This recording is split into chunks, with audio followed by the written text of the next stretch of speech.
पड़ेगा। बागेश्वर बाबा ने एक बात कहा कि जो लोग वहां आकर उनकी मृत्यु हुई वो सीधा मोक्ष को प्राप्त हो गए। आप क्या कहना चाहती हैं? नहीं, हमें इस बात से मतलब हमारा अनुभव कहता है, हमारा ज्ञान की बात नहीं है, हमारा ज्ञान मतलब अंदर से जो आ रहा है, हमारा अनुभव कहता है कि नहीं जी, ऐसा नहीं होता है कि कुंभ में जो मरे उनको मोक्ष प्राप्त हो गया। अब जिनको मोक्ष प्राप्त, अगर ऐसा ही कुछ है ना, तो अभी तो सब कुंभ में ही है, अभी तो बैठेंगे ना बाबा लोग बाबा लोग तो आखिर मोक्ष की ही प्राप्ति के लिए बैठते हैं। ये तो इतना हम लोग तो ये सब जानते नहीं है मोक्ष क्या है ना, तो हम तो इसके लिए तो कुछ कर नहीं रहे हैं। हम तो वही हो गया कि भगवान की मार के मारे हुए हो गए कि हमें उन्होंने अच्छे भले जीवन से उठा के इन कामों में लगा दिया। अब इन लोगों को तो मोक्ष ही चाहिए, इनका तो लक्ष्य ही है ना।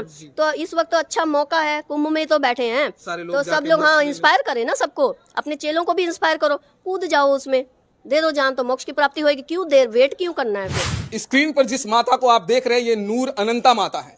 चंडीगढ़ से चलकर प्रयागराज से आज जो है काशी में मुझे इनकी मुलाकात हमसे हो जाती है और माता जी कह रही थी कि ये जो कलयुग है इसका अंत होने वाला है और जो है सतयुग आने वाला है, और ये जो महाकुंभ हुआ है ये महाकुंभ जो है इस कलयुग का अंतिम कुंभ है।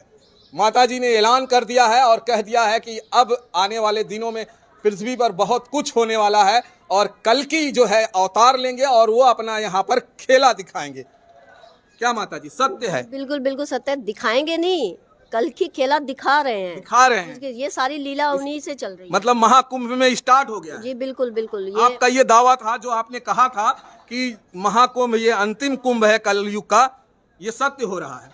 जी बिल्कुल सत्य हो रहा है। अब देखोगे ना, अभी कैसे, अभी नहीं पता होगा, अंदर खाते तो वहाँ पर भी सब जितने भी ये बाबास हैं आपस में एक दूसरे के साथ अनबन हो गई होगी, ये सब तो चल ही रहा होगा। ये तो अभी धीरे धीरे बाहर आएंगी ना निकल के बातें, अभी तो सब कुंभ में बिजी हैं। और दूसरी बात है, जैसे अभी एक चीज़ और कहना चाहूँगी कि देखिए, ये जो इसको इस तरह से मत लीजिए कि मतलब लोग इस तरह से ख़त्म होंगे। जैसे मेरा कहने का मतलब ये है कि जितने भी ये झूठे लोग हैं जो गलत कर्म कर रहे हैं, दिखावे की ज़िंदगी को जी रहे हैं, झूठा ज्ञान बांट रहे हैं और सोकर जी रहे हैं मतलब, और जिनको मतलब उस परमात्मा पे क्वेश्चन कर रहे हैं, उनका मतलब यहाँ से जाना सबका तय है। मतलब आपका कहना है जो सत्य लोग हैं, जो सत्य की राह पे चलते हैं, वो सही कर्म वाले लोग रहेंगे। बाकी झूठे जो हैं, जो गलत काम करते हैं, ये सब के सब कलयुग से समाप्त हो जाएंगे। बिल्कुल समाप्त हो जाएंगे। और वही लोग जो हैं इस वक्त सारे इस परिवर्तन पे काम कर रहे हैं अपने अपने तरीके से। क्यों? उन सत्य लोगों को ही परमात्मा ने चुन लिया है और उनके पास बहुत, मतलब आप लोग ढूंढिए ना जाकर, वो लोग आपको इस तरह से कोई साधु बाबा के रूप में नहीं मिलेंगे, कोई साध्वी के रूप में नहीं मिलेंगे। हम लोग ऐसे नहीं रहते हैं। हम अभी क्रियाओं में है तो हमें क्रियाओं में ये पहनना पड़ रहा है। हमारी क्रिया खत्म होगी, हम घर जाएंगे तो हम साधारण जैसे हम अपने घर में